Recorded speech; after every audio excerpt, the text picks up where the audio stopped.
नमस्कार. माझ्या यूट्यूब चॅनलमध्ये तुम्हा सर्वांचे खूप खूप स्वागत आहे. आजच्या व्हिडिओमध्ये आपण पाहणार आहोत चांगल्या लोकांसोबत नेहमी वाईट का होतं. नंबर 1, तुम्हाला ते सगळं काही मिळतं जे मिळवण्याची तुमची इच्छा आहे.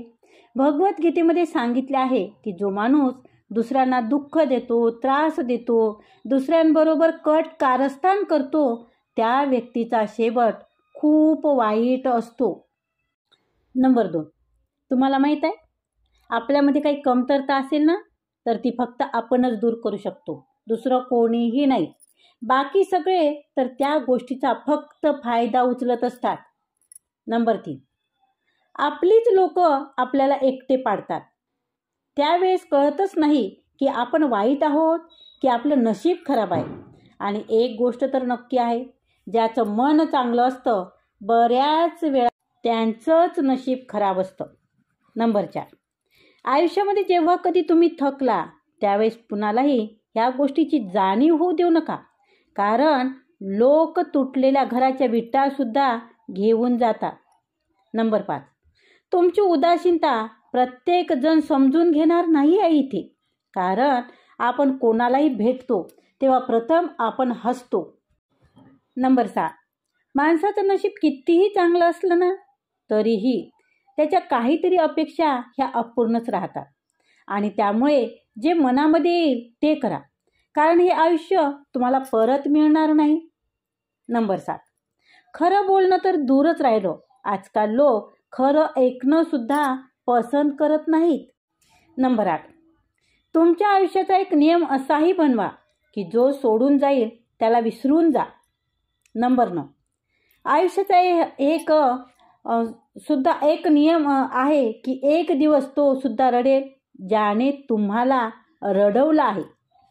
नंबर 10, तुम्हाला काही वाटायचं असेल तर ते हसू वाटा. आज अश्रू तर सगळ्यांच्याच जवळ आहे, नाही का. नंबर 11, प्रत्येकाने आयुष्य 2 पद्धतीने जगलं पाहिजे असं मला वाटतं. एकतर जे मिळालेलं आहे त्याला पसंत करायला शिका, आणि दुसरं म्हणजे जे पसंत आहे ते मिळवायला शिका. नंबर 12, काही लोक बाहेरून जेवढे सुंदर असतात ना तेवढेच त्या आतून विषारी देखील असतात. त्यामुळे अशा लोकांपासून सावध राहा.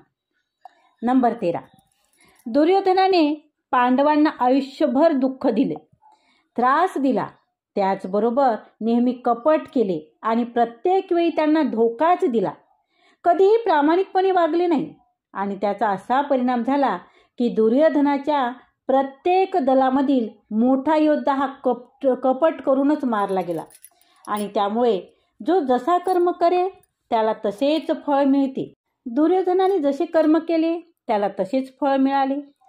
पूर्ण आयुष्य त्याने दुसऱ्याला दुःख दिले, त्याचबरोबर कटकारस्थान केले, आणि शेवटी त्याचा मृत्यू सुद्धा कटकारस्थानानेच झाला.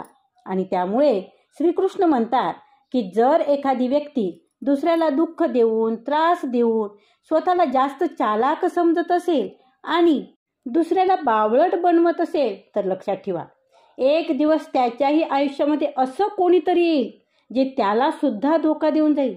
कारण कर्म ही एक अशी गोष्ट आहे जी सगळ्यांचे चेहरे बरोबर लक्षात ठेवते, आणि जो जसे कर्म करतो त्याला तसंच फळ मिळत असते.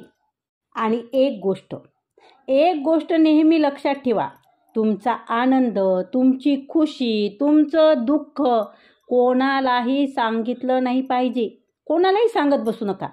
जगामध्ये अशी काही लोक आहेत जे तुमच्या आनंदाला सुद्धा नजर लावतात आणि तुमच्या दुःखामध्ये तुमच्यावर हसतात. या जगामध्ये तुमच्या आनंदामुळे दुसरं कोणीही आनंदी होऊ शकत नाही. उलट लोक तुमच्यावर जास्त जळायला लागतात.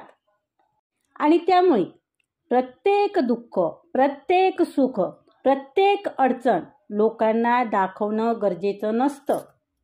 कारण लोक तर तयारीतच बसलेले असतात की दुःखी माणसाला आणखी दुःख कसं देता येईल आणि सुखी माणसाला अजून त्रास कसा देता येईल यासाठी. आयुष्यामध्ये तुमच्यावर कोणतेही संकट येईल, दुःख येईल, कोणतीही अडचण येईल. कधीही तुम्ही हिंमत हारू नका. फक्त थोडी वाट पहा. थोडी स्वतःमध्ये सहनशीलता ठेवा. जो माणूस अशा अडचणीच्या वेळेमध्ये स्वतःला सांभाळून डोकं शांत ठेवून चालतो ना, तो संकटाला सहजपणे पार करू शकतो. हे मात्र नेहमी लक्षात ठेवा. धन्यवाद. आजचा व्हिडिओ आवडला असेल तर व्हिडिओला लाईक करा, कमेंट करा, व्हिडिओ शेअर करा आणि चॅनलवर जर नवीन असाल तर चॅनलला सबस्क्राईब करा. धन्यवाद.